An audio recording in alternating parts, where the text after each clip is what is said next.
Hello everyone, welcome to trick clubs. My name is Saurabh Siddharth और आज की इस वीडियो में हम बीपीएससी प्रीलिम्स का जो पेपर है 2022 में पूछा गया है इसे डिस्कस करेंगे। और ये जो है बुकलेट सेट सी है और इसमें जितने भी आंसर्स जो मैं बताऊंगा वो सब बीपीएससी के जो ऑफिशियल आंसर की है वही आंसर की से मैच करके ही बताऊंगा। तो अपने मन से कोई आंसर नहीं बताऊंगा इसमें, जो जीके या जीएस वगैरह के जो भी पेपर हैं। और इसमें मैं करंट के क्वेश्चन को स्किप कर दूंगा क्योंकि करंट बताने से कोई फ़ायदा नहीं है, क्योंकि करंट जो अभी पूछा जाएगा वो 1 साल का आता है। तो आपसे 2023 का जो 24 का जो करंट है यही पूछा जाएगा। जो आने वाला पेपर है 13 दिसंबर को होने वाला है।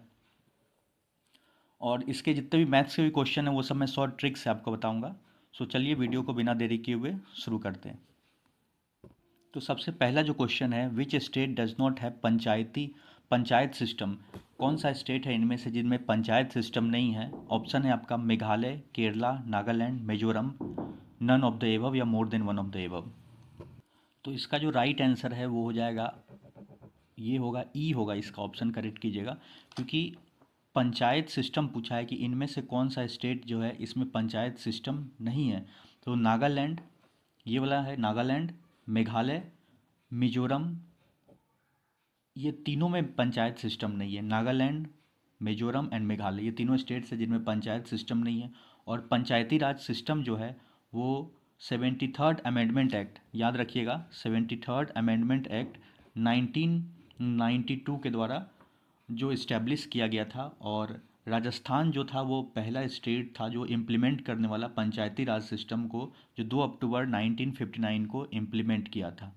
तो ये जो तीनों स्टेट्स हैं, ये तीनों स्टेट्स में क्या है, पंचायती राज सिस्टम नहीं है, इसलिए more than one of the above, तो ई हो जाएगा। सेकेंड क्वेश्चन है, division of each state into territorial constituency for the Lok Sabha is done by the delimitation commission, the delimitation has freeze till which year. तो ये delimitation का मतलब होता है कि जैसे process of fixing number of seats and boundaries of territorial constituencies, तो seat वगैरह को कुछ फिक्स करना है तो इसका कुछ एक टाइमलाइन को एक्सटेंड कर दिया गया है। और इसका जो राइट आंसर है वो 2026 तक एक्सटेंड कर दिया गया है। थर्ड क्वेश्चन है, supreme court is a, supreme court क्या है। तो आप जानते हैं कि हाईएस्ट कोर्ट होता है जो फाइनल, जैसे कि हाई कोर्ट वगैरह से जो हार जाते हैं तो सुप्रीम कोर्ट जाते हैं। तो सुप्रीम कोर्ट का जो इसका जो राइट आंसर होगा वो ई होगा, क्योंकि ये भी सही है। Final interpreter of the constitution, जो भी संविधान से जो फाइनल फैसला कहाँ आता है, सुप्रीम कोर्ट में। तो ये भी सही है, सिविल कोर्ट नहीं है। और फेडरल कोर्ट भी है, और प्रोटेक्टर ऑफ ह्यूमन राइट्स को भी प्रोटेक्ट करता है, और ये फेडरल कोर्ट भी है।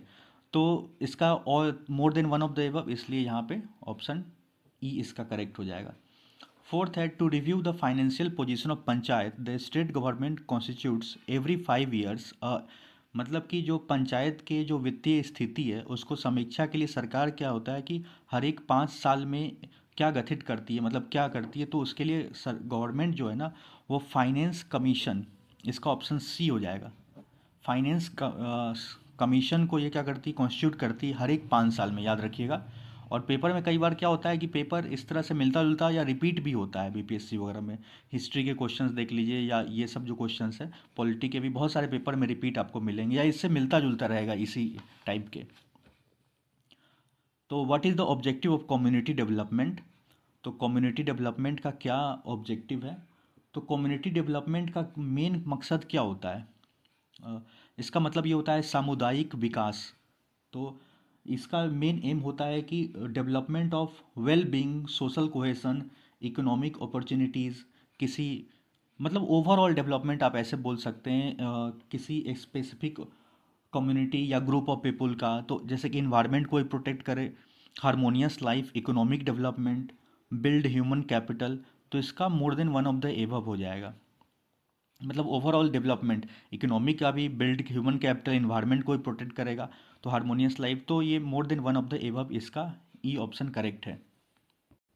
Question six, the electoral college for the 16th vice presidential election of India for 2022 consist of how many members. तो इसमें जो मेंबर्स होते हैं 788 होते हैं। Next, the Indian president is eligible for री election for how many times. जो India के जो प्रेसिडेंट हैं वो दोबारा से री इलेक्शन लड़ने के लिए कितने टाइम्स के लिए एलिजिबल होते हैं। तो इसका ऑप्शन होगा एनी नंबर ऑफ टाइम्स, कितने बार भी वो री इलेक्शन, मतलब भारत के राष्ट्रपति कितनी बार पुनः चुनाव के लिए, तो पुनः चुनाव के लिए वो एनी नंबर ऑफ टाइम्स वो लड़ सकते हैं, तो इसका बी करेक्ट है। और इसमें ये पूछ रहा है क्वेश्चन नंबर 8 में कि how many sessions are there in Lok Sabha.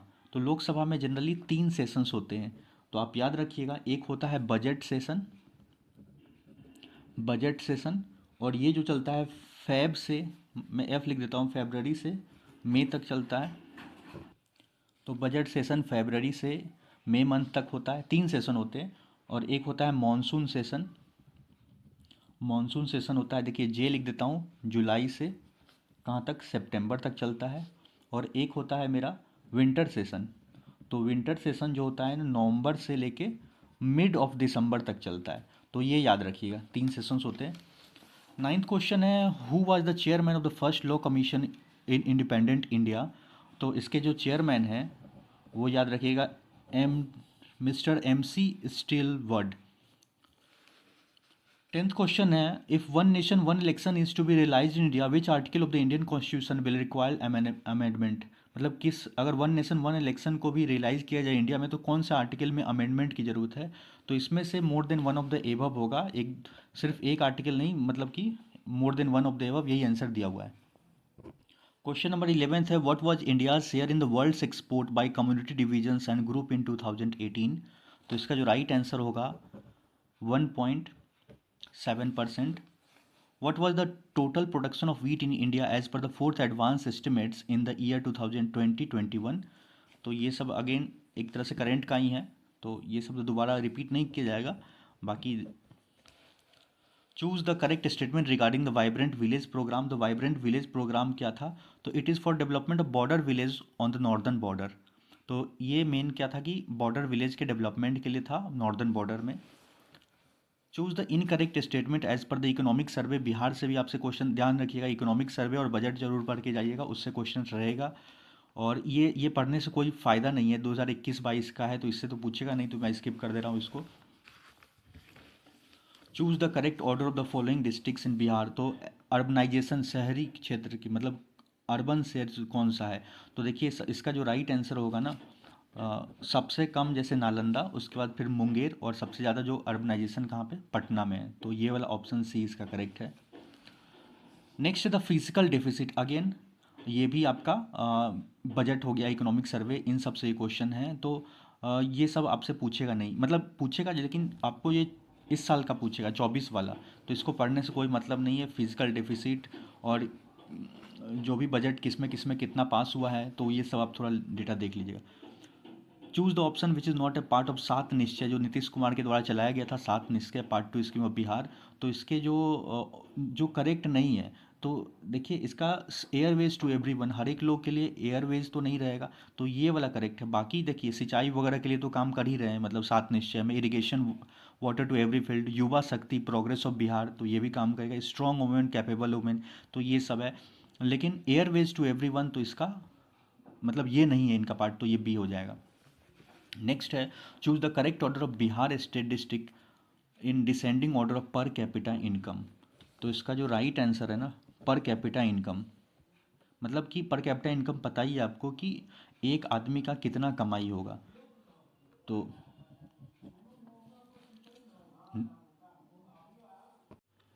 Question number 19th में दिया हुआ है, which statement is not true about the poverty estimate based on the 68th round of NSSO।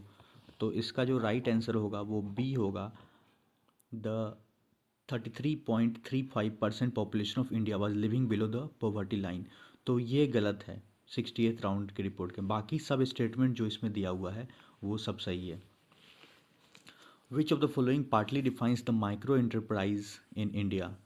तो माइक्रो एंटरप्राइज को कौन डिफाइन कर रहा है पार्टली, तो इसका जो राइट आंसर होगा वो सी है, investment in plant and machinery और equipment not more than 1 crore. मतलब इसमें ये बताना है कि माइक्रो एंटरप्राइज जो होता है, जैसे कि जिसको हम बोलते हैं सूक्ष्म उद्यम, को आंशिक रूप से परिभाषित करता है, जैसे सूक्ष्म उद्योग जो होता है ना उसको। तो उसमें जैसे कि इन्वेस्टमेंट जो होता है ना वो 1 करोड़ से कम होता है, मतलब या 1 करोड़ बोल सकते हैं, या 1 करोड़ से कम होता है। उससे ज़्यादा हो जाता है तो फिर बोलते हैं ना कि बड़ा उद्योग है। तो इस तरह से जो सूक्ष्म उद्योग का 1 करोड़ का ही रहता है, तो माइक्रो एंटरप्राइज 1 करोड़ तक के। नेक्स्ट है, which of the following is incorrect regarding the प्रधानमंत्री कृषि सिंचाई योजना। तो इसमें जो इनकरेक्ट होगा वो है, ये राइट आंसर ये हो जाएगा कंस्ट्रक्शन ऑफ वेल। तो ये उसके अंदर नहीं आता है कृषि सिंचाई योजना के अंदर में। मतलब ये सब तो है, जैसे enhancement of recharging of aquifer, construction of rain water harvesting. आप जानते हैं कि रेन वाटर हार्वेस्टिंग क्या होता है, छत पे पानी जमा जो बरसात का पानी होता है उसको कलेक्ट करते हैं हम कोई वेल्स वगैरह में या टैंक वगैरह नीचे बना के। तो ये सब तो उसके अंदर में है कृषि सिंचाई योजना में। और repair and renovate water bodies को रिपेयरिंग वगैरह करना, तो ये सब है कृषि। लेकिन कंस्ट्रक्शन ऑफ वेल, कुआं का जो निर्माण है वो उसके अंदर नहीं है कृषि सिंचाई की योजना के अंतर्गत।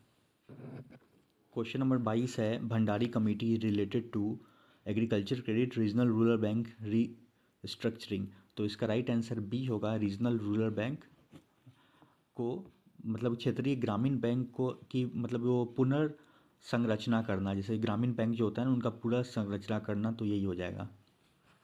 Choose the correct statement related to national NPS जो है ना, तो उससे रिलेटेड जो स्टेटमेंट जो करेक्ट होगा, तो ये वाला जो करेक्ट है, NPS is regulated by pension fund regulatory and development authority. जो एनपीएस होता है, नेशनल पेंशन जो स्कीम होता है वो रेगुलेट करता है, वो याद रखिएगा, pension fund regulatory and development authority के द्वारा। विच of the following is not included.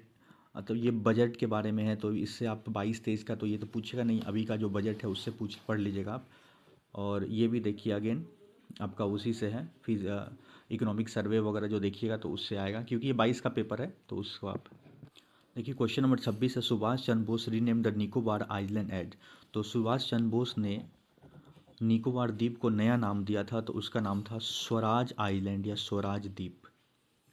Next है, in which state is the Chauri Chaura year in February 1922 AD a police station was set on fire. तो एक फेमस इंसिडेंस था और ये UP में हुआ था। चौरी चौरा इंसिडेंस उत्तर प्रदेश में हुआ था और ये फरवरी में हुआ था, आई थिंक 5 फरवरी 1922 को हुआ था, और ये यूपी के अंदर में ये, तो ऑप्शन इसका बी हो जाएगा।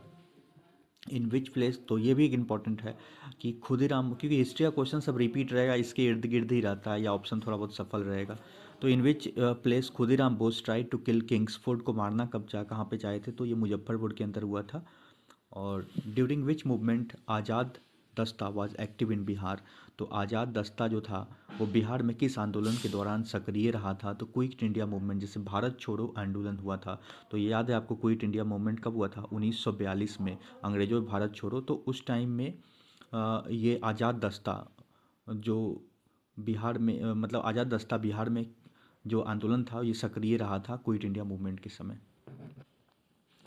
नेक्स्ट है, who was the allotted the portfolio of the labour department in the interim governments cabinet of 1946 AD। तो मतलब कि लेबर डिपार्टमेंट किसके हाथ में दिया गया था, अंतरिम जैसे कि 1946 ईस्वी में गठित अंतरिम सरकार के मंत्रिमंडल के श्रम विभाग किसे सौंपा गया था। जैसे लेबर डिपार्टमेंट किसे दिया गया था, तो आप याद रखिएगा, लेबर डिपार्टमेंट जो दिया गया था वो Jagjivan Ram, option C right हो जाएगा, जगजीवन राम जो थे उनको दिया गया था लेबर डिपार्टमेंट। 31 नंबर जो क्वेश्चन देखिए, in 1942 AD on the occasion of which festival Jayaprakash Narayan escaped from the Hazaribagh jail. तो हजारीबाग जेल से किस ओकेजन के समय जो था भाग गए थे जयप्रकाश नारायण, तो उस समय क्या पर्व था, तो दीपावली के समय में हजारीबाग जेल से जयप्रकाश नारायण तो भाग गए थे, जो बोलते हैं ना लोक नायक जयप्रकाश नारायण, तो ये भाग गए थे वहाँ से। नेक्स्ट है 32 number, doctor Rajendra Prasad was elected the chairman of constituent assembly in. तो राजेंद्र प्रसाद को चेयरमैन जब इलेक्ट किया गया था, तो ये इलेक्ट किया गया था, बी ऑप्शन है, दिसंबर 1946 में, 1946 AD में।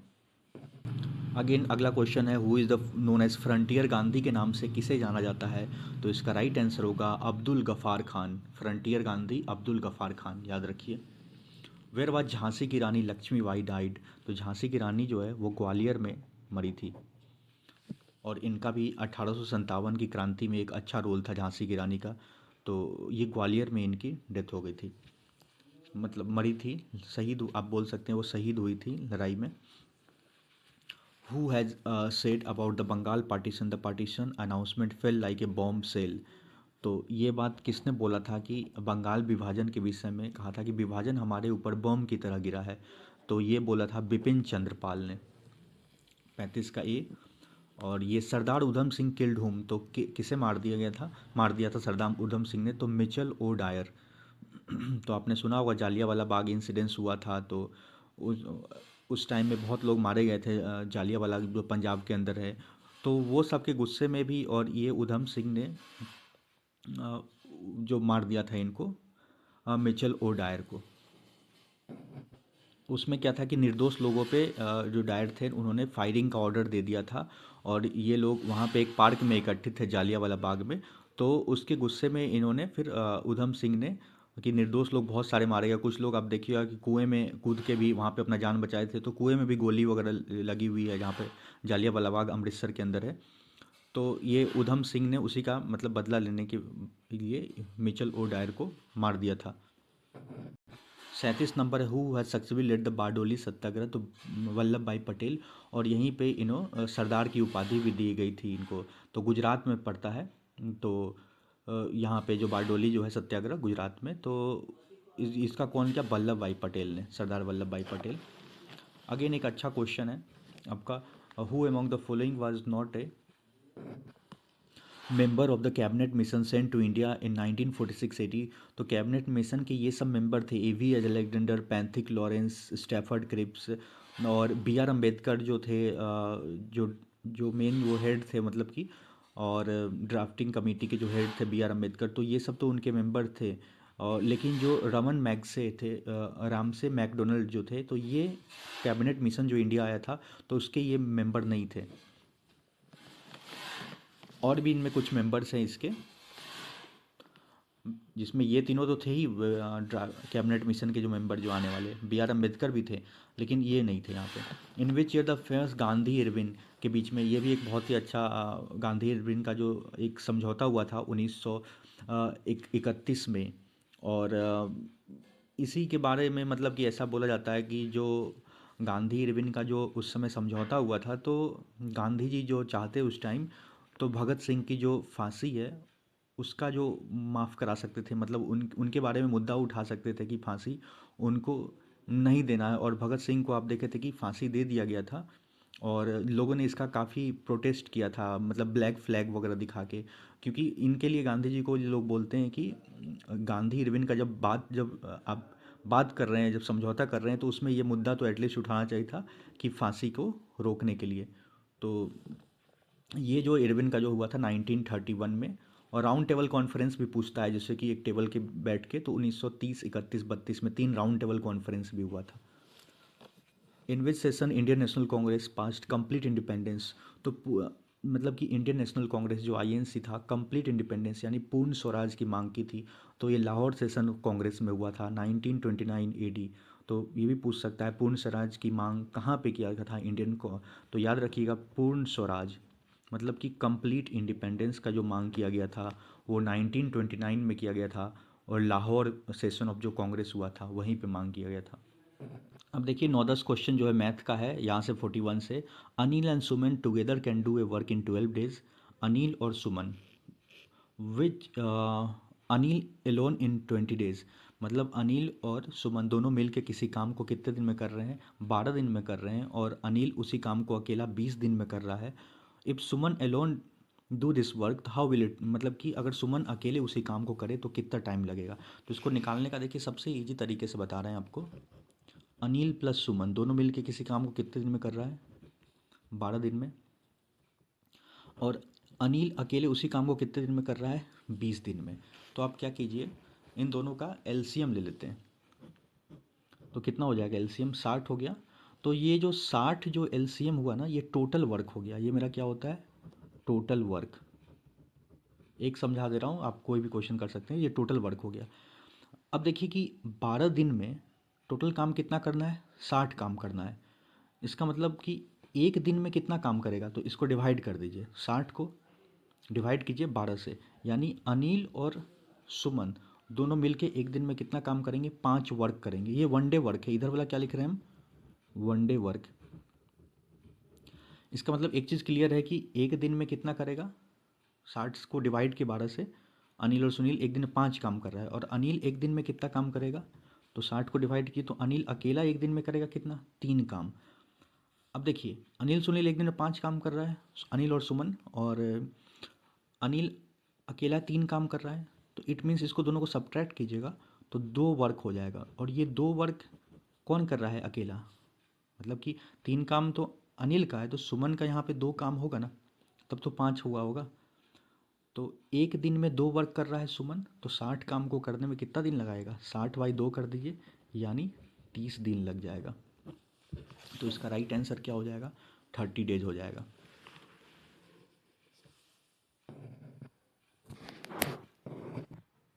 देखिए अगला क्वेश्चन है, in a class of 55 students 34 like to play cricket. 34 बच्चे को, जैसे क्लास में कितने टोटल? 55 लोग हैं, 55 बच्चे हैं, जिसमें कि कितना को अच्छा लग रहा है? 34 बच्चे को क्रिकेट पसंद है, and 26 like to play badminton, और 26 को क्या पसंद है? बैडमिंटन पसंद है। Also each student like to play at least one of the game, how many student like to play both cricket and badminton. तो क्रिकेट और बैडमिंटन ये दोनों कितने लोगों को पसंद है? तो देखिए इस तरह क्वेश्चन करने का सबसे ईजी तरीका है, इस तरह से आप कीजिए। मैं आपको समझाने के लिए बता रहा हूँ कि आप 2 बॉक्स बना लीजिए इस तरह से, और 55 बच्चे हैं, 34 को क्या अच्छा है तो इधर हम क्रिकेट लिख देते हैं 34 बच्चे को, और 26 को क्या अच्छा है, इधर हो गया बैडमिंटन। तो ये जो बीच वाला जो पोर्शन है ना, ये दोनों को पसंद है, मतलब कि कुछ बच्चे बैडमिंटन भी खेल रहे हैं और कुछ बच्चे क्रिकेट भी, बोथ वाला ये बीच वाला कॉलम है। और क्लास में टोटल बच्चे कितने हैं यहाँ पे? 55 बच्चे हैं। तो how many student like to play both cricket and badminton, तो ये वाला निकालना है, क्रिकेट और बैडमिंटन बोथ कितने होंगे। तो इसमें इस क्वेश्चन को करने के लिए सबसे ईजी तरीका, इन दोनों को प्लस करके और इसको 55 माइनस कर लीजिए, जो 34 और 26, तो देखिए ये हो जाएगा 60, और 60 में से आप क्या घटा दीजिए? 55। यानी 5 बच्चे को ऐसा दोनों गेम पसंद है। क्योंकि देखिए क्रिकेट का अगर हम सिर्फ 34 लेते हैं और इधर भी ये वाला लेते हैं 26, तो टोटल क्या हो रहा है? 60। तो 60 तो हो रहा है, लेकिन यहाँ पे टोटल स्टूडेंट क्वेश्चन में क्या दे रखा है? 55। तो इसका मतलब 5 ऐसे जो लोग हैं वो दोनों खेल रहे होंगे ना, तभी तो 55 स्टूडेंट्स टोटल हैं। तो आप ऐसे भी देख सकते हैं, इन दोनों को जोड़िएगा तो कितना हो रहा है? 60। तो 60 हो जाएगा दोनों इंडिविजुअल, लेकिन कुछ दोनों खेल रहे हैं, तो इन दोनों को प्लस करके 55 घटा दिया तो 5 आंसर आ जाएगा बोथ का। नेक्स्ट है, what are the two natural numbers whose product is 2400 and sum of whose squares is 5200। तो देखिए 2 नेचुरल नंबर्स निकालना है, तो ऐसे क्वेश्चन को सबसे इजी तरीका क्या होता है? ऑप्शन से जाइए यहाँ पे, बाकी एक्स वाई मान के बनाइए, उसमें टाइम लगेगा। अब एक्स वाई मान के देखिए, product of whose, X Y लिखिएगा, प्रोडक्ट लिखिएगा 2400, फिर इनका स्क्वायर कीजिएगा, X square plus Y square, ये 5200। अब इसमें से एक्स का वैल्यू वाई के टर्म्स में इसमें रखिएगा तो बहुत लेंदी होगा, इसलिए सबसे ईजी तरीका यही है कि आप चेक कीजिए यहाँ से। देखिए 60 का स्क्वायर क्या होता है? 3600, और 40 का स्क्वायर 1600 होता है। 36 और 16 जोड़िएगा तो 5200 आ रहा है, सम ऑफ हुज स्क्वायर्स, और इन दोनों का प्रोडक्ट भी क्या है यहाँ पे? 2400। तो डायरेक्ट आप ऑप्शन बी को टिक कीजिए। नेक्स्ट क्वेश्चन में, how many numbers between 100 and 500 are divisible by 4, 5 and 6। तो एक इजी क्वेश्चन है, जैसे कि आपसे ये पूछ रहा है ना कि 100 और 500 के बीच में, 100 और 500 के बीच में ऐसे कितने नंबर्स है जो 4, 5, 6 तीनों से क्या हो? डिविजिबल हो। मतलब 4 से भी डिविजिबल हो, 5 से भी डिविजिबल हो, और 6 से, तो ये बताना है। तो देखिए इस केस में आपको क्या करना है कि इन 4, 5, 6 का एलसीएम ले लीजिए। अगर 4, 5, 6 का एलसीएम आप लीजिएगा ना, नॉर्मल इस तरह से लेते हैं तो ये 60 आएगा एलसीएम, जब आप इसको सॉल्व कीजिएगा तो 2 दूनी 4, या कोई ऐसा लिख तो इसका मतलब कि जो 60 के, जैसे जो 4 के भी टेबल से जाए, 5 के भी टेबल से जाए और 6 के टेबल में भी आए, तो 60 होगा जब एलसीएम ले लीजिएगा। ये 4, 5, 6 का जो यहाँ पे दिया है ना, इन तीनों का एलसीएम ले लीजिए। तो हमने एलसीएम ले लिया 4, 5, 6 का 60। अब आपको 100 और 500 के बीच में ऐसे नंबर देखिए जो 60 से भाग लग जाए, मतलब 60 से डिवाइड हो। तो आप देखिए पहला नंबर क्या होगा? 120। इसके बाद से अगला क्या होगा? 60 इसमें ऐड करते जाइए, 180, फिर क्या करेंगे? 240, फिर 300, फिर 360, ये हो गया 480 तक। तो ये सभी नंबर्स जो हैं 4 5 6 तीनों से जाएंगे तो 1 2 3 4 5 6 7, तो ऑप्शन ए मार देना यहाँ टिक। अगला क्वेश्चन देखिए, इसी पे मैं सॉल्व कर दे रहा हूँ, आपको ज़्यादा इजी रहेगा। In a mixture of 70 kg the ratio of sand and cement is 4:1। How much sand should be added to the mixture so that the ratio of sand and cement becomes. मतलब simple सी बात है, कोई एक mixture है जिस 70 kilo का mixture है, और जो सैंड सैंड क्या होता है, बालू, और ये सीमेंट ले लेते हैं। बालू और सीमेंट का मिक्स रेशियो क्या दे रखा है, 4:1। तो 4:1 दिया है, तो आप इसमें से बता सकते हैं कितना किलो सैंड होगा, और एक तो 4 और 1 कितना होता है, 5। तो 5 हो गया टोटल। 5 से जैसे कि इसको निकालने का ये तरीका होता है, सैंड कितना होगा, 4/5 गुने 70 कीजिएगा तो ये सैंड का क्वांटिटी निकल जाएगा। 5 से कीजिएगा तो 14 75 56 किलो। तो 56 किलो क्या था, बालू था, तभी तो ये 4 हुआ। और 14 किलो ये था, सीमेंट था। इसका मतलब ऊपर में लिख देते हैं सैंड एंड सीमेंट, है ना, ठीक है।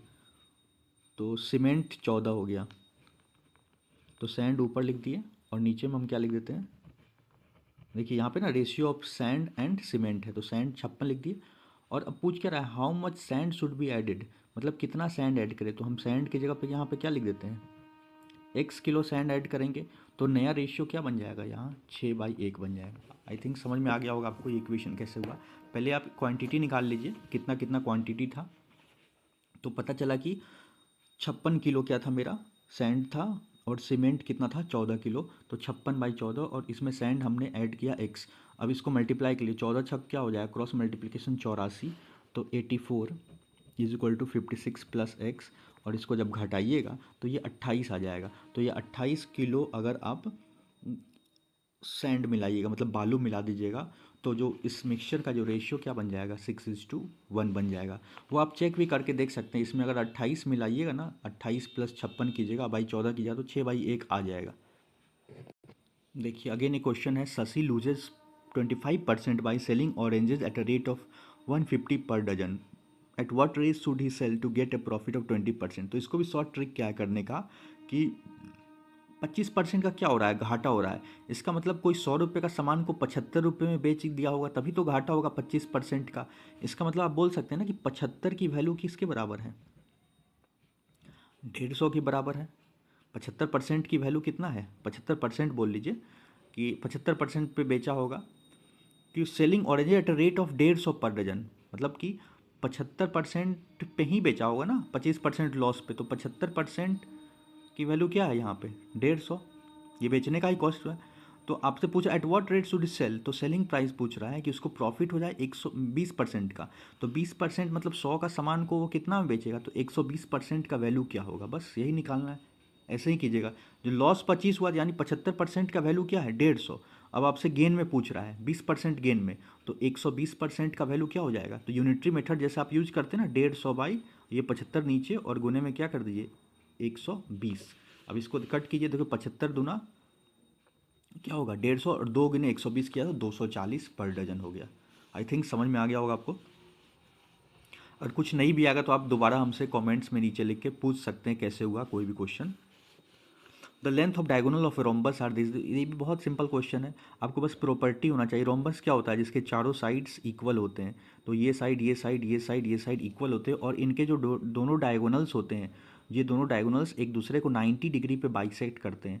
तो आप ये देखिए कि एक डायगोनल कितना है, 10 का है, और दूसरा 24 का है। तो इसका मतलब जब बाइसेक्ट करेगा तो ये वाला डायगोनल्स, जैसे ये 5-5 का हो गया, यहाँ 5 और यहाँ से 5, और दूसरा भी ये क्या हो गया, 12-12 का हो गया, है ना। तो ये आधा, अब इसमें ये राइट एंगल ट्रायंगल आप यूज कर लीजिए, ए बी सेंटर मान लेते हैं ओ।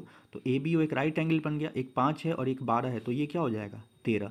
जब 13 का ये साइड हो गया, और इसमें पेरीमीटर पूछा है, तो 13 चौका क्या होता है 52। तो इस तरह से आप इसको सॉल्व कर सकते हैं। अगेन इस रिलेटिव स्पीड का क्वेश्चन है, ये भी बहुत सिंपल है। A train of length 140 metre is running at a speed of 60 kilometre per hour and a dog is running in the same direction parallel to the train at a speed of 18 kilometre, the train will cross the dog in।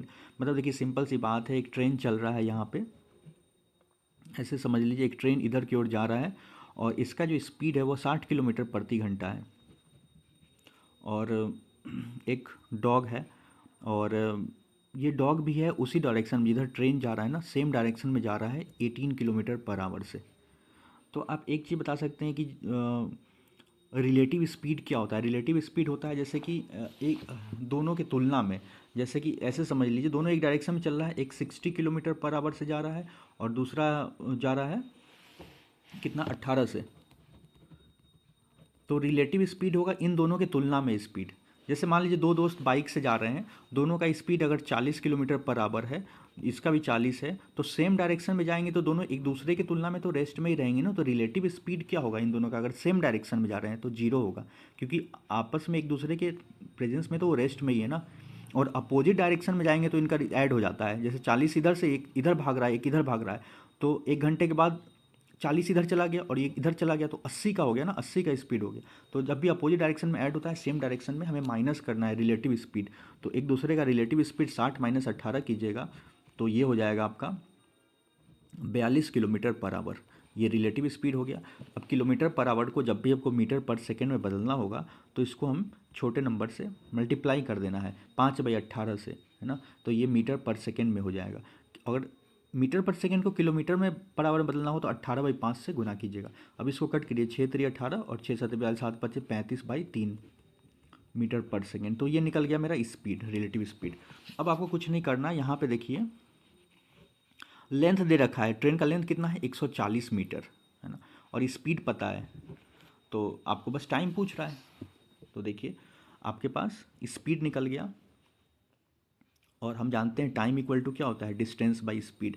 और distance मेरे पास है 140 metre, और इसके भाग में divide में कीजिएगा 35/3, तो ये 3 ऊपर चला जाएगा और 35 से 4 बार में 4 × 12, 12 सेकेंड आंसर आ गया इसका टाइम। तो इस तरह से आप निकाल सकते हैं ये 12 सेकेंड। अगर वीडियो आपको पसंद आ रहा है तो वीडियो को एक बार लाइक कर दें और हमारे चैनल को सब्सक्राइब कर लें, ताकि आने वाली वीडियो की आपको नोटिफिकेशंस भी मिलती रहेगी। तो चलिए 49 नंबर क्वेश्चन है, a clock is set right at 6 AM, it gains 10 minutes in 24 hours, what will be the right time when the clock indicates 11 AM on the next day. तो question कुछ इस प्रकार है कि एक क्लॉक है, जैसे कि आप सेट कर दिए आज टाइम, उसमें घड़ी में सेट कर दिए 6 बजे का, लेकिन वो क्या हो रहा है कि अगले दिन आप जब देखने जाइएगा ना, सुबह हो के 24 घंटे के बाद, मतलब आज सुबह सेट किए 6 बजे का, तो वो टाइम मतलब कि वो गेन कर जाता है, मतलब 10 मिनट एक्स्ट्रा वो गेन कर ले रहा है। तो जो एक्चुअल टाइम होगा ना उससे 10 मिनट वो ज़्यादा दिखाएगा। जैसे सपोज़ के लिए 5:50 ही होगा ना, तब भी उसमें क्या हो जाएगा, 6 बज जाएगा। तो 10 मिनट 24 घंटे के अंदर है। तो what will you right time of the clock indicates, तो कल हो के अगर 11 बजता है, जैसे आज सुबह सेट किए 6 बजे का और कल 11 बज रहा है दिन का, तो उसमें वो कितना मतलब कि राइट टाइम क्या होगा इसका क्लॉक का, जब 11 बज रहा होगा तो राइट टाइम पूछ रहा है। तो देखिए मतलब एक चीज़ तो क्लियर है कि 11 बजा भले ही रहेगा, लेकिन उसमें जो राइट टाइम तो कुछ कम ही रहेगा ना, क्योंकि वो तो कुछ गेन कर गया होगा टाइम, तभी तो 11 दिखाया होगा वो। 11 AM जब दिखाया होगा, इसका मतलब 10-12 मिनट जो भी मिनट वो क्या होगा, गेन किया होगा ना, तभी तो उसमें, क्योंकि 24 घंटे में ही 10 मिनट गेन कर ले रहा है, तो और ये ज़्यादा घंटे हो गया। तो देखिए सिंपल सा है, इसको आप ऐसे समझ लीजिए, देखिए ध्यान से समझिए। 24 घंटे में अगर घड़ी में कितना गेन कर रहा है, 10 मिनट का गेन कर रहा है, तो 10 मिनट को बराबर आप लिख सकते हैं ना 600 सेकेंड, अगर 60 से मल्टीप्लाई कीजिएगा तो 1 घंटे में कितना गेन करेगा कोई भी घड़ी। तो 600 सेकेंड बटा में 24 कीजिएगा तो ये आ जाएगा, जब इसको काटिएगा ना तो ये आ जाएगा आपका 25 सेकेंड। 24×2 = 48 होता है, 12 आ जाएगा, 24×5 = 120। तो 1 घंटे में जो घड़ी है ना वो 25 सेकेंड का गेन कर रहा है। तो अब एक चीज़ समझिए ऐसे बात को, आज सुबह 6 बजे से चलना शुरू किया और कल के 11 बजे तक कितना टाइम हो जाएगा, 6 बजे से लेके 11 बजे तक, तो 29 घंटा होगा। कैसे होगा, 6 से 6 जोड़िए, 6 से 6 तो 24 घंटे हो गया। अब फिर आप गिन लीजिए, 7, 8, 9, 10, 11, 5 घंटे और हो गए ना। देखिए 7, 8, 9, 10, 11, 5 घंटे, तो 24×5 कितना हो गया। तो 29 घंटे में ये क्लॉक कितना गेन करेगा, बस ऐसे निकाल लीजिए, काम हो गया। तो 29 × 25 सेकेंड कर दीजिए। जब 29 × 25 कीजिएगा तो ये आ जाएगा आपका 725 सेकेंड आएगा, मतलब इतना गेन कर लिया। अब जो सेकेंड को अगर आप मिनट में बदल दिएगा ना तो इसको 60 से आपको भाग देना पड़ेगा। तो 60 से जब भाग दीजिएगा ना तो इसको काट दीजिए, 5 के टेबल से ही काट लीजिए, 5 से 12 बार में चला जाएगा, 5 से 14 पच्चीस 70 50 25, यानी 145 बटा में 12, 145 बटा में 12 मिनट का क्या कर लिया था वो, गेन किया था। क्योंकि एक, अब हम क्या निकाल लिए थे, एक आवर में 25 सेकंड का गेन किया था, तो 29 घंटे जब घड़ी चलेगा तो कितना गेन किया होगा, 145 बटा में 12 मिनट। और इसको जब डिवाइड करेंगे, तो इसको जब कन्वर्ट कीजिएगा ना, तो 12 1/12 आ जाएगा। जब डिवाइड कर लिएगा तो इतना मिनट हो जाएगा। तो ये कैसे होगा, 12 140 हो जाएगा, 140 को 45, 145 बटा में 12, मतलब इतना मिनट वो। क्योंकि 24 घंटे में तो आप देखे थे कि कितना हुआ था, 10 मिनट गेन करा था, और 5 घंटे एक्स्ट्रा चला तो 2 मिनट, और ये 1/2 गेन किया। तो एक्चुअल टाइम क्या होगा, जैसे कि अभी तो 11 बज गया है ना, तो इसमें से आप क्या कीजिए कि 12 मिनट तो पहले घटा दीजिए, क्योंकि 12 मिनट वो गेन किया था। तो 11 बजे से 12 मिनट घटाएंगे तो ये कितना हो जाएगा, 10:48 हो जाएगा ना। तो 10:48। अब इसमें देखिए 1/12 है, तो ये कब आया था 1/12, यहीं पे मेन समझना है। या इसको आप ऐसे बोल सकते हैं, 1/12 को आप सेकेंड में बदल लीजिएगा तो कितना हो जाएगा बताइए, 1/12 है, तो 60 से गुना करेंगे, तो मतलब ये बोल सकते हैं ना क्लियर कि 12 मिनट 5 सेकेंड आ रहा है, इतना ही का वो क्या किया था, गेन किया था, है ना। तो अब आप तो इसमें से क्या कीजिएगा, जैसे 11 बजे में से 12 मिनट को घटाइएगा तो कितना आ जाएगा, ये वाला ऑप्शन आ जाएगा ना आपका, 48 मिनट पास्ट 10, मतलब 10:48। 11 में से ये घटाइएगा तो। और अब ये बोलिए कि 5 सेकेंड को क्यों नहीं घटाएं, तो 5 सेकेंड को इसलिए नहीं घटाएं क्योंकि अभी आप देखिए कि हम घड़ी को कहाँ तक चला दिए थे, 29 घंटे तक चल गया था ना घड़ी, 29 आवर्स तक घड़ी चल गया था, 29 घंटे तक। लेकिन 29 घंटे तो एक्चुअल में चला नहीं होगा, वो थोड़ा पहले ही तो वो टाइम, जैसे कि कितना मिनट का इधर डिफरेंस आ रहा है, जैसे 5 सेकेंड आ रहा है ना, तो ऐसे समझिए कि 10:48 ही चला होगा, है ना, मतलब 28 घंटे और ये 48 मिनट ही चला था। 12 मिनट आप एक्स्ट्रा लिए थे, तो 12 मिनट जो एक्स्ट्रा हम लिए ना, तो उसी में ये 5 सेकेंड गेन कर लिया। जैसे कि अब कैसे गेन किया 12 मिनट में, तो आप इसको ऐसे समझ लीजिए कि 60 मिनट में कितना गेन कर रहा था घड़ी, जैसे एक आपने बताया था 25 सेकेंड का ना गेन कर रहा था, ध्यान से समझिए क्या बोल रहे हैं, 60 मिनट में 25 सेकेंड का गेन हो रहा था, तो 5 से दोनों तरफ डिवाइड कीजिए, तो 12 मिनट में 5 सेकेंड का गेन किया था ना, तो हमारा जो घड़ी का जो टाइम हुआ था 10:48 तक ही हुआ था ना, ये 12 मिनट का तो आप एक्स्ट्रा गेन उसका कैलकुलेट कर लिए थे ना, जो हम 11 बजे तक, तो ये वाला तो 5 सेकेंड को आप इसको हटा देना पड़ेगा। तो ये इसका और भी तरीका बनाने का, लेकिन ये सबसे आसान तरीका है कि आप 24 घंटे का आप गेन लिख लीजिए, 60 सेकेंड, तो 1 घंटे का निकाल के फिर जितना आवर है उसका गेन निकाल लेना है, बस हो गया।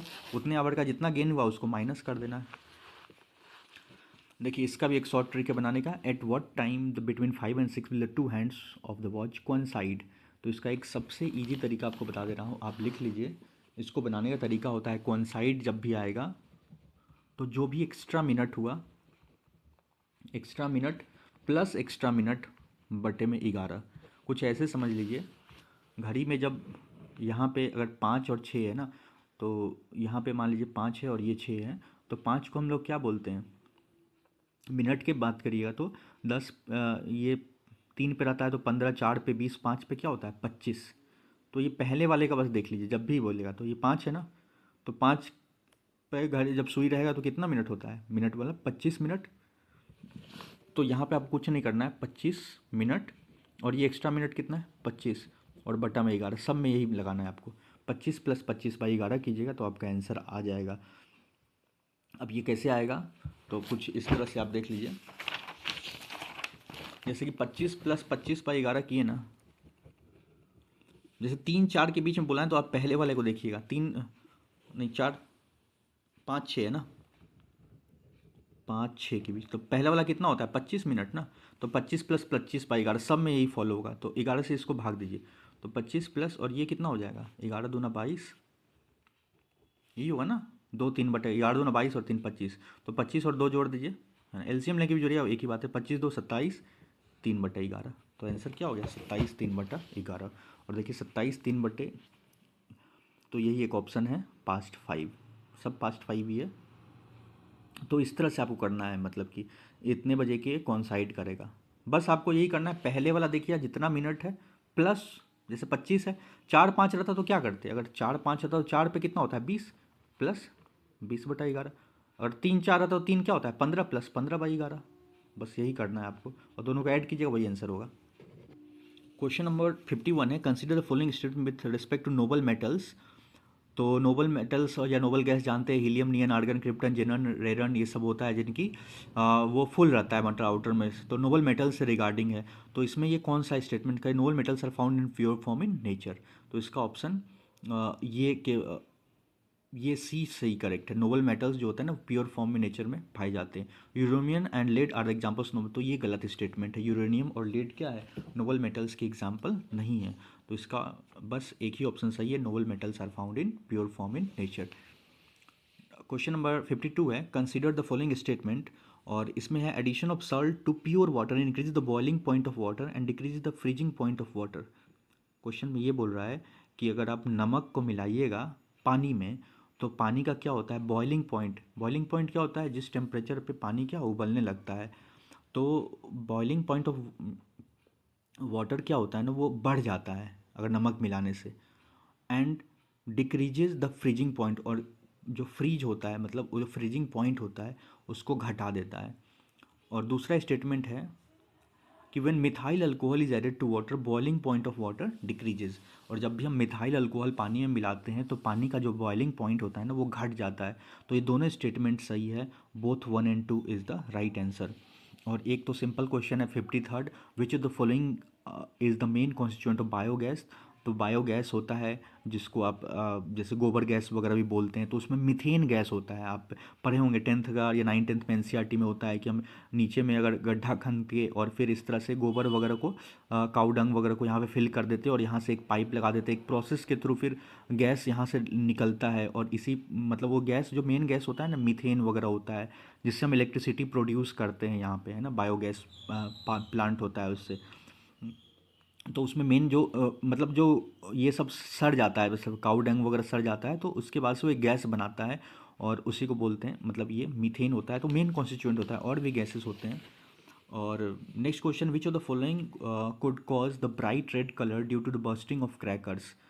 तो मतलब ब्राइट रेड कलर जो कौन प्रोड्यूस करता है, तो इसका राइट आंसर है स्ट्रोंटियम। तो ये सब याद रखना है कुछ चीज़ें आपको। What are the salt loving plants called, तो जो भी साल्ट लविंग प्लांट्स होते हैं उनको हेलोफाइट्स बोला जाता है, halophytes. Fungi are the plants that lack, तो फंजी जो होता है उसमें क्लोरोफिल नहीं होते हैं, तो option A is the correct. Pollination, तो आप पढ़े होंगे पॉलिनेशन जो होता है transfer of pollen grains from anther to the stigma. तो ये राइट आंसर सी होगा। जो आप पढ़े होंगे ना पॉलिन ग्रेन्स कैसे ट्रांसफर होता है, जैसे कोई फूल वगैरह होता है ना, तो आप ये एनसीईआरटी पढ़िएगा क्लास 10th का। तो इस तरह से होता है, जैसे फ्लावर वगैरह में होता है कि ये इस तरह से अलग अलग पार्ट्स होता है, जैसे कि स्टिग्मा, स्टाइल, ओवरी होता है जो सेंटर में, और फिर यहाँ पे जैसे कि एंथर का जो ट्रांसफर होता है, जो कोई फूल वगैरह जो चिड़िया वगैरह के द्वारा एंथर से कहाँ पे स्टिग्मा में यहाँ पे गिरा देते हैं, तो उस प्रोसेस को हम लोग बोलते हैं पॉलिनेशन। पॉलिन ग्रेन्स का ट्रांसफ़र होता है, एंथर जो होता है मेल पार्ट होता है और ये फीमेल पार्ट होता है। तो ये स्टिग्मा, स्टाइल, ओवरी, ये 3 पार्ट होता है फीमेल में। तो ये है, तो इसी को हम पॉलिनेशन बोलते हैं। और ये विंड से भी होता है पॉलिनेशन, कोई बर्ड्स वगैरह के थ्रू भी होता है, मेल जो से जो फीमेल में जो यहाँ पे जो ट्रांसफ़र होता है यहाँ पे। तो ये 10th एनसीईआरटी में भी है। नेक्स्ट है आपका question number 58, plants receive there nutrients mainly from, plants अपने न्यूट्रिएंट्स ज़्यादातर इनको कहाँ से मिलता है, तो ऑप्शन बी होगा सॉइल। और यहाँ पे pine, fir, spruce, cedar, larch, cypress are the famous timber yielding plants of which several also occur widely in the highly regions of India. All these belong to, तो इसमें किससे belong करते हैं, तो इसका जो राइट आंसर होगा ना वो डी होगा, जिम्नोस्पर्म होता है ये सब चीज़ किस फैमिली से बिलोंग करते हैं। तो देखिए एक तरह का होता है जिम्नोस्पर्म, क्या होता है seeds not formed inside a fruit, naked seed होता है, मतलब जो फल होता है ना फ्रूट के अंदर में बीज नहीं होते हैं तो उनको जिम्नोस्पर्म बोलते हैं। और एंजियोस्पर्म इसका उल्टा होता है, मतलब कि फ्रूट के अंदर में जिसमें सीड होते हैं, है ना। और मोनोकोटिलेडन डाइकोटिलेडन जो होते हैं, जैसे बीज में जैसे कि दो चीज़ें हो जाता है जब डिवीजन में, तो उसको डाई हो गया, मोनोकोट एक ही रहता है। तो इस तरह से, तो मतलब ये सिंपल ऐसे समझ लीजिए जिम्नोस्पर्म बोलते हैं जिसमें नेक्ड सीड होते हैं, और वो फ्रूट के अंदर में सीड नहीं बनते, उसको जिम्नोस्पर्म बोलते हैं। तो इस तरह से आप याद रखिए। और from which of the following pair find correctly match tetanus, malaria, chloroquine, scurvy, thiamine. तो ये विटामिन वाला भी चीज़ आप अच्छे से याद रख लीजिएगा। और इसका जो मेन चीज़ है ना, मलेरिया, ये इसका राइट आंसर है। मलेरिया का जैसे हम ट्रीटमेंट करते हैं, जो बुखार होता है तो उसका ट्रीटमेंट हम लोग करते हैं क्लोरोक्विन का यूज़ करके। तो एक तरह का दवाई है, तो उसका यूज़ करके हम लोग करते हैं treatment. Next question, the animal without red blood cells, जिसमें एनिमल में आरबीसी नहीं होता है, तो उस एनिमल को हम लोग बोलते हैं, इसमें नहीं होता है। जैसे अर्थवर्म जो होता है ना, उसमें रेड ब्लड सेल्स नहीं होता है। The ultimate substance to which the carbohydrate are degraded, तो कार्बोहाइड्रेट जो फाइनली टूटता है तो ये ग्लूकोज बनाता है। तो इसका राइट आंसर क्या होगा? Glucose. Most of the enzymes are, तो जब जब आप पढ़े होंगे कि जो इंजाइम्स होते हैं ना वो प्रोटीन होते हैं।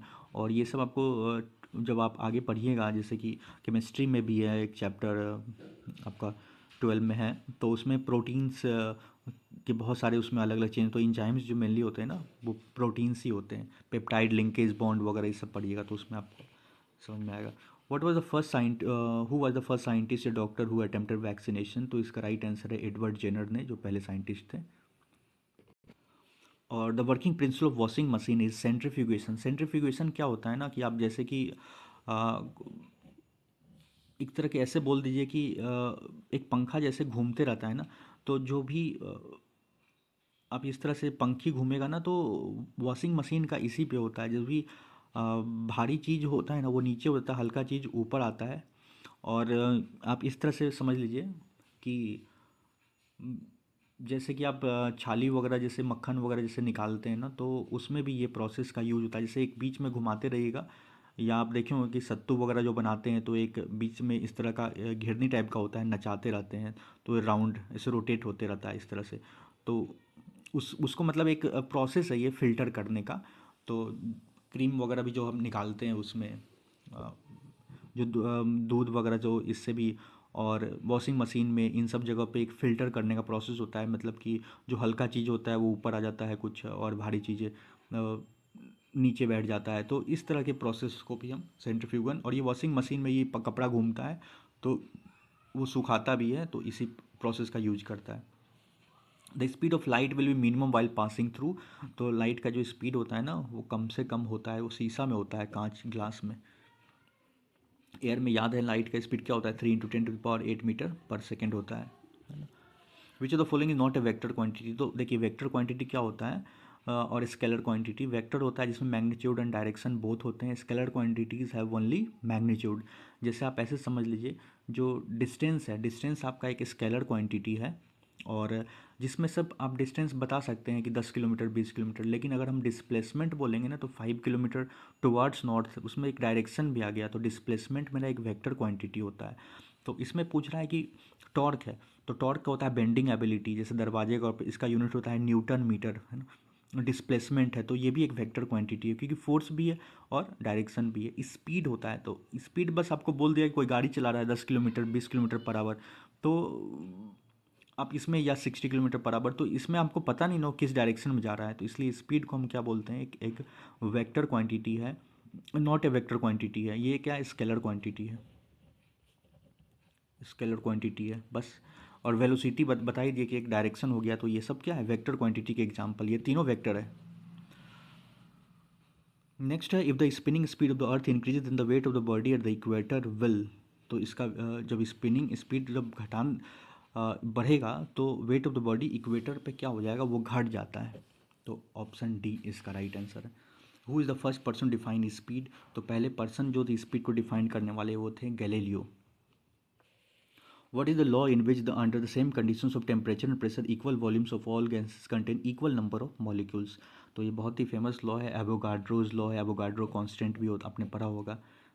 तो नाइन्थ में भी है, तो नाइन्थ एनसीईआरटी आप देखिएगा। तो Avogadro's law, the theory of relativity presented by which scientist, तो रिलेटिविटी का थ्योरी जो प्रेजेंट किए थे वो ये वाले अल्बर्ट आइंस्टीन थे।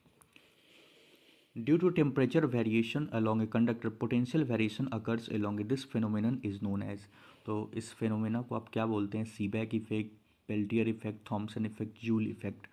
तो इसका राइट आंसर होगा वो सी है, थॉमसन इफेक्ट बोलते हैं इसको।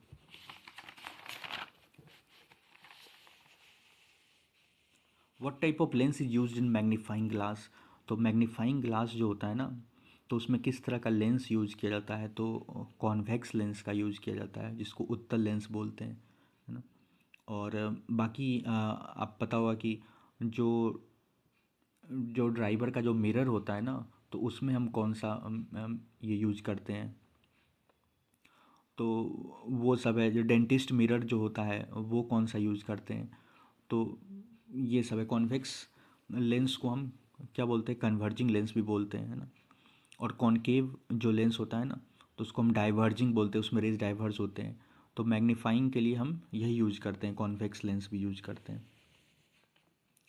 तो ये सब देख लीजिएगा, मिरर और लेंस के थोड़े क्वेश्चंस। और the paramagnetic theory of magnetism applies to, तो पैरामैग्नेटिज्म किसके लिए होगा? तो ये platinum. The nucleus of atom consist of, तो आप जानते हैं कि न्यूक्लियस जो होता है ना, जैसे ये मान लेते हैं कि हम कोई एक ऑर्बिट है और उसके अंदर में सेंटर में न्यूक्लियस होता है ना। तो आप पढ़े होंगे एक थॉमसन मॉडल भी पढ़े होंगे, रदरफोर्ड मॉडल भी पढ़े होंगे। तो आप ऐसे समझ लीजिए सिंपल कि इसमें क्या होता है? न्यूट्रॉन एंड प्रोटॉन होता है, एन और पी, और इसके चारों तरफ क्या होता है? इलेक्ट्रॉन्स घूमते रहते हैं। जो ब्लैक कलर के जो सीड्स, मतलब जो की तरह बताया गया था थॉमसन मॉडल में, प्लम पुडिंग मॉडल में, कि जिसमें वाटरमेलन की तरह होता है। और दो मॉडल है, एक तो रदरफोर्ड से बताया था। रदरफोर्ड में क्या होता है? इलेक्ट्रॉन घूमते रहता है यहाँ पे, और न्यूट्रॉन प्रोटॉन यहाँ पे रहते हैं। तो हमेशा जो एटम होता है ना, उसके अंदर न्यूट्रॉन प्रोटॉन यहाँ पे सेंटर में रहता है, और इलेक्ट्रॉन इसके चारों तरफ रिवॉल्व करते हैं। The metallurgical process in which a metal is obtain in fuse state is called, तो उसको हम स्मेल्टिंग बोलते हैं। नेक्स्ट है अलॉय के बाद है following question, which of the following are the constituents of brass. तो ब्रास जो होता है ना, वो कॉपर और जिंक से मिलके बना होता है।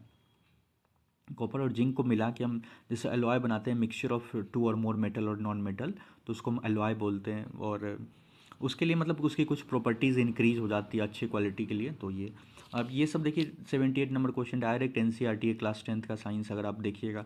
तो क्विक लाइम क्या होता है? स्लैग लाइम क्या होता है ना। तो क्विक लाइम हम बोलते हैं कैल्शियम ऑक्साइड, जैसे CO क्या होता है? Calcium oxide. और ये क्या है? Calcium hydroxide. तो what happens to the weight of iron when it rust, तो इसका जो राइट आंसर होगा वो increases for a long time. यही कोई भी जो आयरन जो रस्टिंग होगा ना, तो उसका वेट जो होता है ना, एक लंबे समय तक क्या होता है? वो बढ़ता है। और यही बीपीएससी ने भी दिया है इसका। Which of the following is also known as a white metal, तो वाइट मेटल किन को बोला जाता है इनमें से? तो इसका राइट आंसर ई होगा। वाइट मेटल जो होता है ना, तो ये सब वाइट मेटल के ही एग्जांपल्स है। प्लेटिनम, पैलेडियम और निकेल हो गए, रोडियम हो गए, तो ये सब वाइट मेटल्स हैं। तो ऑल ऑफ दीज हैं। नेक्स्ट है which of the following ministries organization release youth in India report. तो देखिए ये सब तो आपसे पूछेगा नहीं, 22 का करेंट है, मतलब आप इस बार तो एग्जाम में आएगा नहीं, ये सब तो बीत गया। तो बाकी इस तरह के भी क्वेश्चन देख लिया करेंट के, कौन किस स्पोर्ट्स से रिलेटेड वगैरह है। तो ये सब जो है ना इससे रिलेटेड, शूटिंग से रिलेटेड है ये सब, है। और ये सब देखिए करंट का क्वेश्चन है, ये सब मैं स्किप कर दे रहा हूँ क्योंकि आप नया चीज़ फिर पढ़िए। Who was the candidate of the United progressive UPA in 15 presidential election, तो यशवंत सिन्हा थे इसके, राइट आंसर सी है। और who received the international, who has received the international Booker prize वगैरह है, तो ये सब करेंट का क्वेश्चन है। और दादा साहेब फाल्के पुरस्कार किसे दिया गया था? तो 22 का। तो ये सब करेंट आप देख लीजिएगा, इस टाइप के भी करेंट आते हैं अवार्ड वगैरह से भी। और देखिए अगेन इकोनॉमिक सर्वे का क्वेश्चन है, अर्बनाइजेशन का, तो ये सब इस बार का देखिएगा 24 वाला जो है बहुत ज़रूरी है ना, आप देख के चले जाइएगा। ये सब बताने से पिछले साल का आएगा नहीं डेटा तो क्या। हाँ ये सब भी देखिए करेंट का, मनोज तिवारी को खादी ब्रांड एम्बेसडर बनाया गया था, who is the brand ambassador of khadi in Bihar, Manoj Tiwari. और हाँ ये देख सकते हैं जैसे कि again in which district of Bihar the world tallest 251 metre statue of mother Sita will be constructed, तो सीतामढ़ी में। जैसे आप देखे हैं कि अयोध्या में अभी राम मंदिर बनाया गया था, तो वैसे ही बिहार में भी एक जो सीतामढ़ी एक जगह है वहाँ पे अ, ये बनाया जा रहा है टॉलेस्ट 251 मीटर ऊंचा, जो mother Sita will be constructed, ताकि हम टूरिस्ट वगैरह को थोड़ा बढ़ावा दे सकें और इन सब के लिए। हाँ ये क्वेश्चन देख लीजिए, ये क्वेश्चन सब अच्छा है। और मैच द फॉलोइंग है, गवर्नर ऑफ बिहार, तो अगेन हम ये बोलेंगे ये भी एक तरह से करंट में ही चला गया। गवर्नर ऑफ बिहार कौन है? Chief justice of Bihar, chief minister of Bihar Nitish Kumar, तो चीफ इलेक्टोरल ऑफिसर्स। तो ये सब भी आप सब चेंज होते रहते हैं, तो आप ये सब को भी थोड़ा देख लीजिए, ये सब करंट में आएगा। हाँ, ऑपरेशन प्रहार इज बिहार रिलेटेड टू, प्रहार ऑपरेशन किस लिए चलाया गया था? तो प्रहार ऑपरेशन लीकर बैन के लिए, शराबबंदी को बंद करने के लिए चलाया गया था यहाँ पे 91 का। अगेन ये सब देखिए करेंट है, ऋतिक आनंद बिहार मेडल वगैरह का, ओपनिंग स्टेशन। हाँ ये वाला क्वेश्चन आपको बता देता हूँ, 93rd, eight which place in Bihar north India's first bird ringing station has been recently opened, तो बर्ड रिंगिंग स्टेशन कहाँ पे? ये है भागलपुर में। और ये क्वेश्चन थोड़ा इंपॉर्टेंट है, इस तरह से क्वेश्चन आते हैं एग्जाम में 94। तो ये भी मैं बता देता हूँ, विच of the following in Bihar started the vulture conservation plan, तो वल्चर कंजर्वेशन प्लान जो है ना, वाल्मीकि टाइगर रिजर्व। अब आपसे पूछ सकता है वाल्मीकि टाइगर रिजर्व कहाँ है, तो ये वेस्ट चंपारण में, पश्चिमी चंपारण में वाल्मीकि टाइगर रिजर्व है। नेक्स्ट इसका ऑप्शन तो यही होगा, मतलब ए राइट आंसर है कि गिद्ध संरक्षण योजना कहाँ, वल्चर कंजर्वेशन प्लान, तो Valmiki tiger reserve west Champaran. Next है कन्वर लेक बर्ड सेंचुरी कहाँ पे है, तो बेगूसराय, बिहार में एक बेगूसराय डिस्ट्रिक्ट है, यहाँ पे कन्वर लेक बर्ड सेंचुरी है। और ये एशिया का लार्जेस्ट, मतलब यहाँ पे क्या है, ऑक्सबो लेक भी यही है। तो ये भी याद रखिए, एशिया लार्जेस्ट ऑक्सबो लेक है कन्वर लेक बर्ड सेंचुरी, और ये बेगूसराय में है। कैमूर टाइगर रिजर्व, अगेन ये कैमूर और रोहतास डिस्ट्रिक्ट में ये पड़ता है। और राजगीर वाइल्ड लाइफ, तो ये नालंदा डिस्ट्रिक्ट में है। तो ये सब आप याद रखिएगा।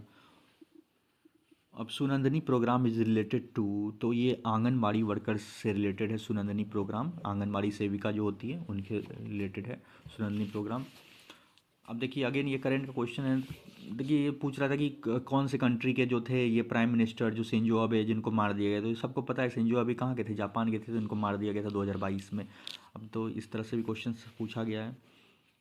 और ये सब भी अगेन कौन से लैंग्वेज को मेंशन किया गया है फर्स्ट टाइम में यूएन जनरल असेंबली में, तो हिंदी को। और ये सब भी अगेन करेंट का है, रशिया वगैरह है ना। इमरजेंसी सेशन को कौन प्रेसाइड किया गया था? अगेन देखिए करंट से भी अच्छे खासा क्वेश्चन आया हुआ है। India evacuated people as a part of which mission bring Indians from war hit Ukraine, Ukraine वगैरह बाढ़, तो कौन सा मिशन चलाया था बुलाने के लिए वापस से लोग को वहाँ से जो फंस गए थे, तो ऑपरेशन गंगा चलाया था।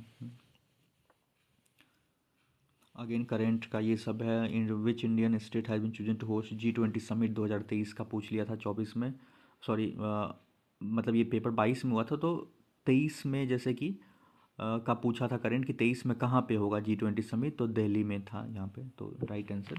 तो ये सब देख लीजिएगा जो मीटिंग्स वगैरह जो है। और इसका जो राइट आंसर है वो 2 एंड 3 है।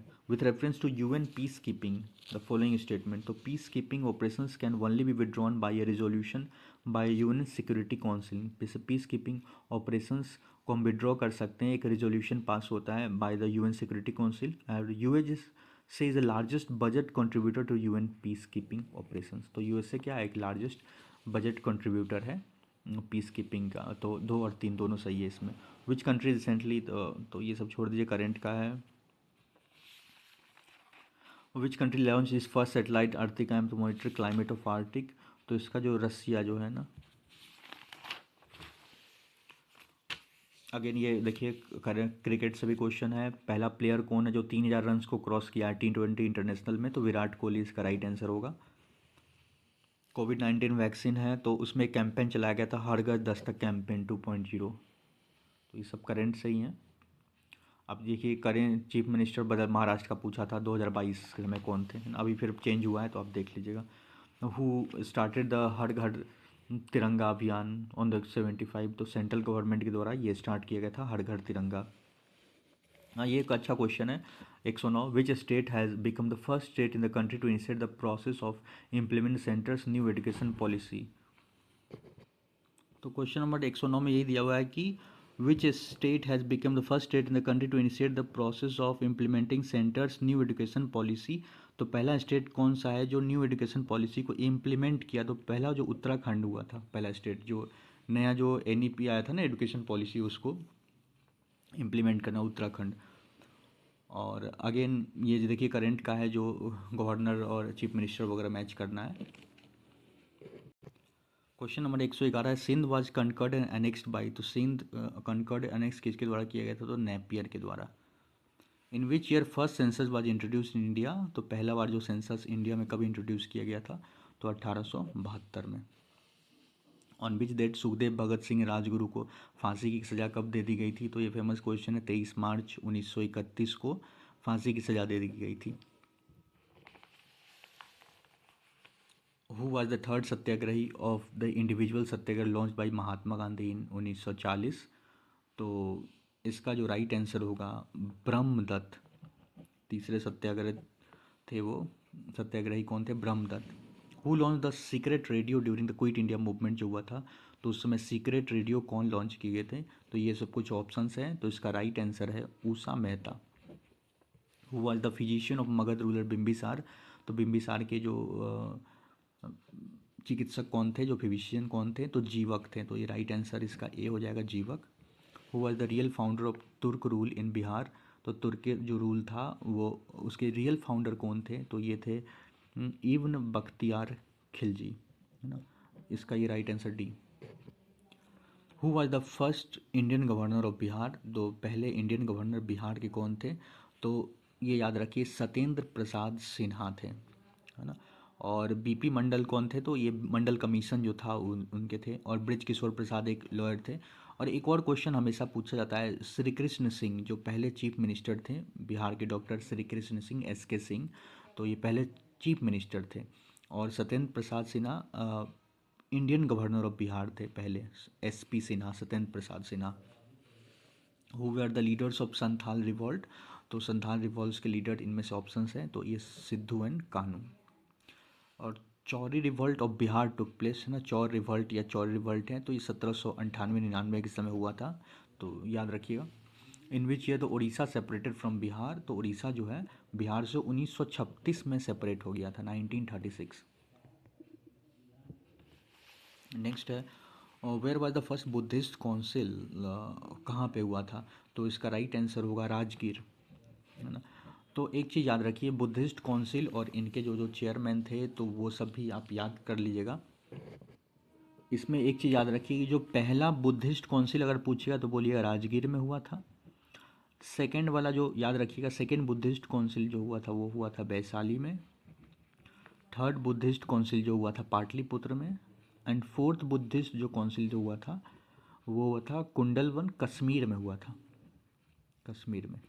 और इनके जो चेयरमैन थे तो वो भी आपको याद रखना है ना, कि मोगली तीसरे के जो मोगली पत्ता तीसा, और ये पूरे चेयरमैन वगैरह का भी जो लिस्ट है वो सब भी आप इसका याद रख लीजिएगा, है ना। एक में अशोक, काल अशोक, है ना, आज़ाद शत्रु, फिर काल अशोक, अशोक, फिर है ना वासुमित्र। तो ये सब आप पूरा याद रख लिया कि इसमें कौन कौन से थे बुद्धिस्ट काउंसिल के। तो ये सब जगह तो वेन्यू बता दिया। First Buddhist council Rajgir, second आपका Vaishali, third Pataliputra and fourth Kashmir. अगला क्वेश्चन है, which Gupta ruler assume the throne after killing his elder brother. तो इसका राइट आंसर होगा चंद्रगुप्त सेकंड। तो चंद्रगुप्त सेकंड जो थे ना, who led the foundation of Vardhan dynasty. Vardhan dynasty के फाउंडेशन कौन थे? तो इसका होगा और राइट आंसर होगा पुष्यभूति। नेक्स्ट है, who establish trade relations with Roman empire. तो इसका राइट आंसर है Kushan. The Muslim ruler whose empire was regarded as the part of Darul Islam was. तो इसका मुस्लिम रूलर कौन थे? जो तो Iltutmish. Who among the following oppose the power of the खलीफा? तो खलीफा के पावर को अपोज किया था। तो इसका जो right more than one of the, इसमें इन ऑफ द एबव होगा, इसमें ये वाला ऑप्शन ई सही है इसका, खलीफा के जो पावर को अपोज किया था। नेक्स्ट है Tughril Khan raise the standard of revolt during whose reign? तो इसका राइट आंसर होगा बलबन के समय में। Who was the first Mughal ruler who fought against the British? British से लड़ाई करने वाले पहले मुगल शासक कौन थे? तो इसका राइट आंसर होगा औरंगजेब। विच of the following were the social reforms introduced by the William Bentinck? तो विलियम बेंटिक के द्वारा एबोल्यूशन ऑफ सती प्रथा को ख़त्म करना, और एबोल्यूशन ऑफ स्लेवरी जो गुलामी होता है उसको ख़त्म करना, और suppression of organise bands of thugs. तो ये इसके 1, 2 एंड 4 ये तीनों ऑप्शन सही है, तो फर्स्ट ए सही हो जाएगा, ये नहीं होगा, है ना। नेक्स्ट है आपका at which of the following places the news print paper industry is located? तो नेपा नगर में है न्यूज़ पेपर, तो ऑप्शन ए सही है इसका। First coal mine in India mined? तो पहला जो कोल माइंड है ना, where was the first coal mine in India mined? तो इसका राइट आंसर होगा Raniganj.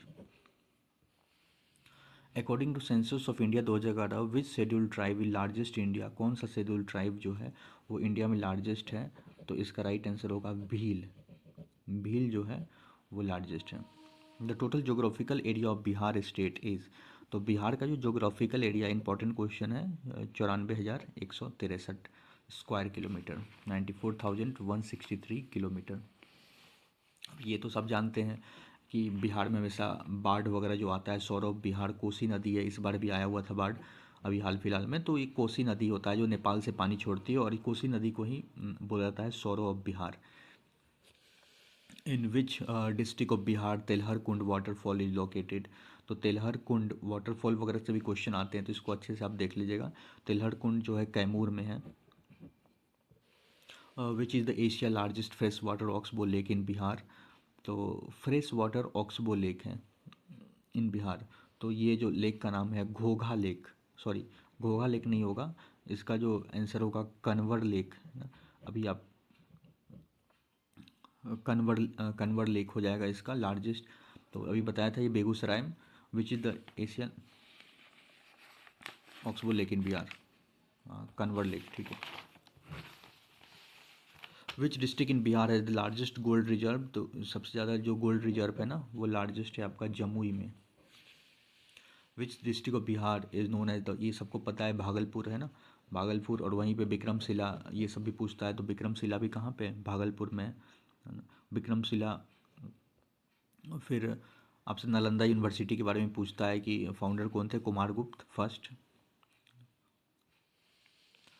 What is the female literacy rate of Bihar? Census 2011 के अनुसार जो फीमेल लिटरेसी रेट था ना 51.50, यानी बी सही है इसका।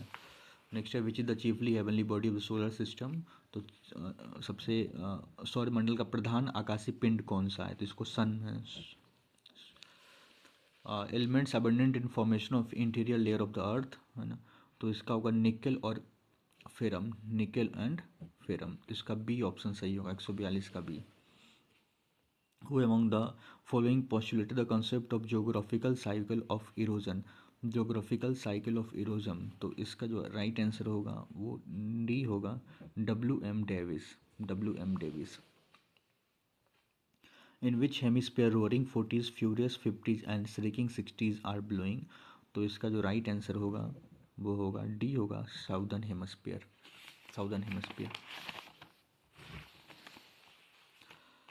The Sargasso sea is a part of the, Sargasso sea कहाँ का पार्ट है?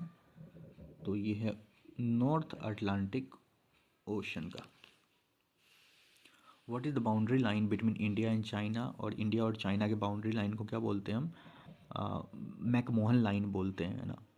और रेड क्लिफ लाइन जो है इंडिया पाकिस्तान का है, डूरन लाइन जो है वो इंडिया अफगानिस्तान का है, और इंदिरा पॉइंट नीचे का जो सदर्न मोस्ट पॉइंट है। Rajasthan receives very little rain because, तो राजस्थान में पानी कम क्यों होती है? तो ये वाला इसका राइट आंसर बी होगा, the winds do not come across any barriers to cause the necessary uplift to cool the air. हवाएं किसी प्रकार की बाधाओं को पार नहीं करती, जिसके कारण ठंडा होने के लिए आवश्यक ऊंचाई नहीं प्राप्त होती है। तो इसका राइट आंसर यही बी होगा। Consider the following statement. In India, the project Tiger was launched in 1973, और तो ये सही बात है ना। प्रोजेक्ट टाइगर जो था 1973, the theme of the nation building biodiversity इन 2000, ये गलत है। शेयर्ड फ्यूचर फॉर लाइफ भी गलत। The project tiger is a tiger conservation programme, तो ये भी सही है, 1 और 3 ओनली। तो सॉरी, इसका आपका नहीं, ये भी सही है, इसका थीम भी यही हुआ, करंट का क्वेश्चन है। तो 1 2 3, तो ये राइट आंसर है, क्योंकि बीच में करंट को भी टच कर दिया ना। तो यहाँ पे 22 का जो थीम था, building a shared future for all life, और इंडियन जो लॉन्च किया था 1973 में, tiger conservation programme, project tiger, तो टाइगर को ही बचाने के लिए है। तो 1 2 3 तीनों सही है, तो बी ऑप्शन इसका राइट है। For which cultivation Karewas are famous for, तो ये जो है ना, करीवाज जो है केसर के लिए, सैफरन के लिए फेमस है। Which state in India is a leading producer of thorium, तो थोरियम का जो लीडिंग प्रोड्यूसर है ना, वो आपका केरला है, बिहार नहीं है, केरल है। तो ये था 2022 का आपका पूरा, मैंने पीटी का जितना हो सका वो कवर करा दिया। वीडियो अच्छा लगा तो वीडियो को लाइक कर दे, और कुछ भी डाउट है नीचे हमें कमेंट्स में लिख के पूछ सकते हैं, और हमारे चैनल को सब्सक्राइब नहीं कि सब्सक्राइब कर ले, ताकि आने वाले किसी भी एग्ज़ाम से रिगार्डिंग आपको नोटिफिकेशंस और वीडियो मिलता रहेगा। So thank you for watching.